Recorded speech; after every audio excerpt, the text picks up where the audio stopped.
We're so glad you've joined us in giving nature a helping hand. Our cozy bird feeder isn't just a lovely addition to your garden or balcony, it's a small but meaningful way to invite more life in. By offering food and water, you're giving birds a little boost to keep going through chilly winters and sunny summer days. It's the perfect pit stop for any bird right on your doorstep.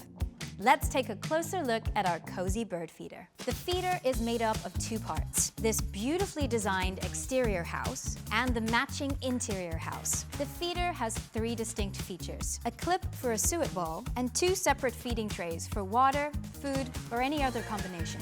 By working together with the best experts in Europe, we've designed it to offer the best for any kind of bird, keeping them cool, safe, and dry. Made entirely from 100% recycled plastic and built to last a lifetime. Next, you'll need to click the exterior house onto the interior house like so.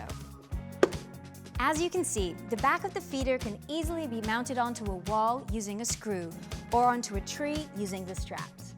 And now, to help birds feel at home, follow these easy steps. You can set up your bird feeders and baths at any time of the year, but feeders are most useful in the fall and winter, while bird baths get the most use in spring and summer. Make sure to clean your feeders and change the water often. It helps keep birds happy and healthy. Find a quiet, sheltered spot for your setup, ideally facing north or east and away from strong winds or sneaky predators. Try to keep at least 3 meters between bird feeders and bird houses. Birds like a bit of personal space too. Feel free to mix things up with different varieties of food. This way you'll attract all kinds of beautiful bird species. Now enjoy watching birds bringing your garden and biodiversity to life.